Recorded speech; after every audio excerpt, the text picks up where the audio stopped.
Olá, vamos falar sobre o volume do cone reto. Vocês já estudaram cone e seus elementos. Aqui a gente tem um cone reto, cuja base é um círculo, ele está sobre um plano, aqui alfa. Posso chamar esse raio aqui de R e a altura H. Como será que a gente calcula o volume dele? A gente pode pensar em algumas ideias. Por exemplo, eu posso seccionar esse cone com vários planos, fazer vários círculos.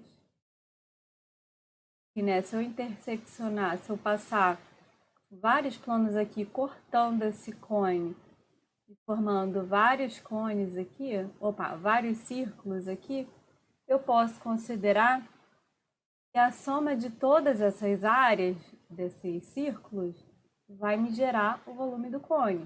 De fato, está certo. Só que a gente cairia no somatório avançado, que nos levaria a uma integral. Esse símbolo aqui é estudado na matemática avançada. Então, não cabe para a gente aqui no ensino médio agora se preocupar com esse símbolo, com a integral. Então, de que outra maneira a gente poderia calcular esse volume? Vamos pensar aqui. Bom, tem quem diga que se eu coloco um cone dentro de um cilindro e que esse cone tem a mesma base que esse cilindro, como nessa figura que eu vou fazer aqui, ó. Bom, será que se eu fizer um cone dentro desse cilindro, eles terão a mesma base que é esse círculo aqui? Qual vai ser a relação entre eles, entre o volume deles? O volume do cilindro, eu sei que é a área da base vezes a altura. Há quem diga que é muito simples verificar que o volume desse cone é 1/3 da área da base vezes a altura do cilindro. É tão simples assim? Me parece que não, né?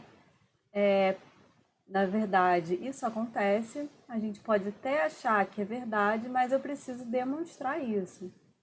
Então, uma boa forma de fazer essa demonstração é fazer um comparativo com algum sólido que a gente já conhece.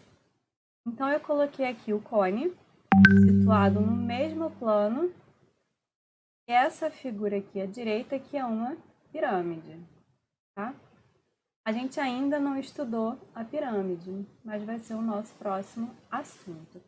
Essa pirâmide aqui, ela tem uma base triangular. Ela poderia ter uma base quadrada, uma base pentagonal, diversos tipos de base. O cone, se ele é reto, eu sei que a área dele, da base dele, não muda. É sempre, na verdade a área muda, né? Mas a base é sempre um círculo.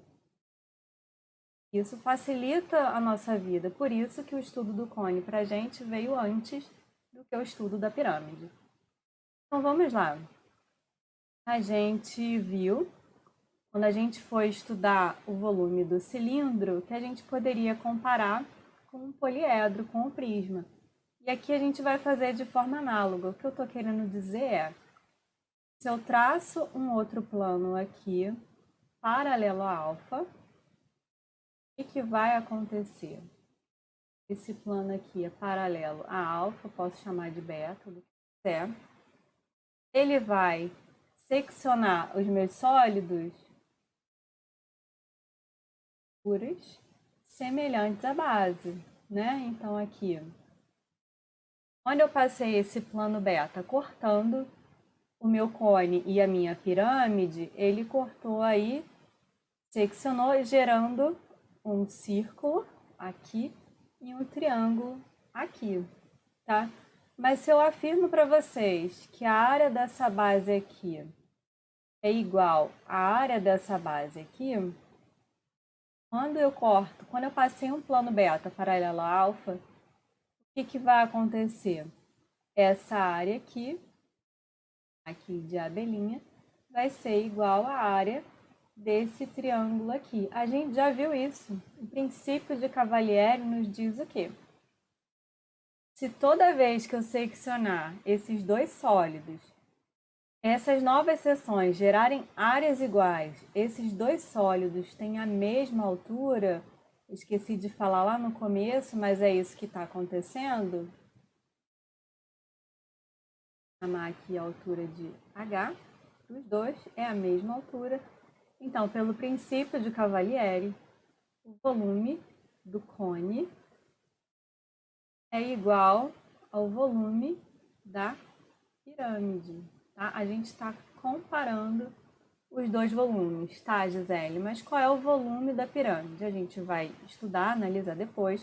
O volume da pirâmide é a área da base vezes a altura sobre 3. Na pirâmide, eu consigo demonstrar de uma maneira mais sólida, mais firme. Então, eu vou comparar com o volume do cone, que é também área da base vezes a altura sobre 3. Mas no cone tem um facilitador que é aquilo que eu falei. A base dele é sempre um círculo.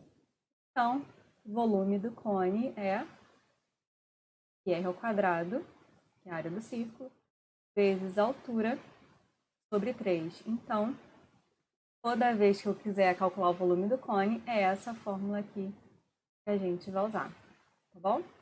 Então, acho que agora a gente já pode fazer alguns exemplos. Bom, primeiro, determine o volume do cone reto, cujo raio da base mede 3 centímetros, a altura mede 10 centímetros. Então, eu quero o volume de um cone reto, cujo raio da base mede 3 e a altura mede 10. Eu já sei que vai ser o volume do cone dado por πr ao quadrado vezes a altura sobre 3. Isso é uma fórmula. O volume, então, é igual a π. O raio é 3 centímetros, 3 ao quadrado, 9. Altura, 10 sobre 3. Eu tenho aqui 9 sobre 3, que a gente pode simplificar. Fica um 3 aqui em cima. 3 vezes 10, 30. Então, o volume, 30 vezes π, centímetros cúbicos, já que é volume, ok?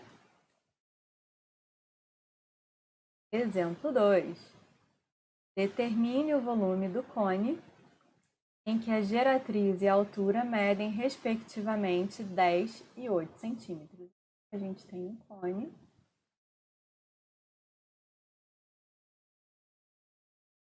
A geratriz mede 10, estão lembrados onde é a geratriz, e a altura mede 8. Opa, como é que eu vou achar o raio?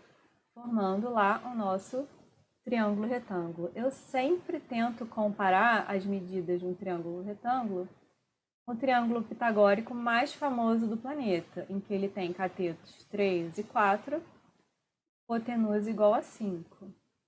Olha o que está acontecendo aqui. A geratriz é o dobro da hipotenusa 5. A altura é o dobro do cateto 4. Então, quanto vai ser o raio? Vai ser o dobro, não é isso? Ó, 4 vezes 2, 8. 2 vezes 5, 10. 2 vezes 3, 6. Então, não preciso fazer Pitágoras. Eu já sei que o meu raio é 6. Se eu tenho raio e tenho altura, a gente já pode calcular o volume. Volume π vezes o raio ao quadrado, 6 ao quadrado, que é 36, vezes a altura 8, sobre 3. Opa, posso simplificar aqui, ó. 36 por 3 dá 12. E 12 vezes 8 dá 96. Então, o volume, 96 π centímetros cúbicos. Ok? E é tanto que vocês me respondessem aí, ok, muito fácil. Queria escutar vocês agora. Oh, meu Deus. Mas vai passar. Calcule o volume do cone gerado pela rotação da superfície triangular, determinada por um triângulo retângulo de catetos 6 e 8. Então, vamos lá. Em torno do cateto maior. Então, eu tenho um triângulo retângulo de catetos 6 e 8. Quando eu fizer a rotação em torno do eixo maior, do cateto maior, o que vai acontecer? Estou gerando aqui um cone, que é um sólido de revolução.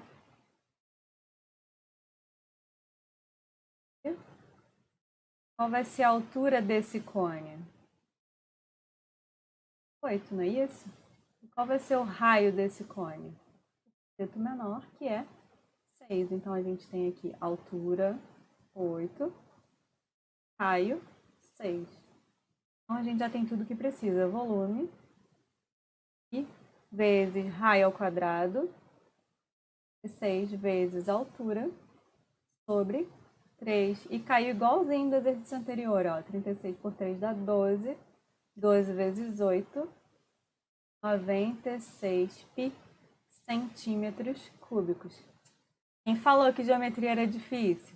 Um beijo. Tchau, tchau.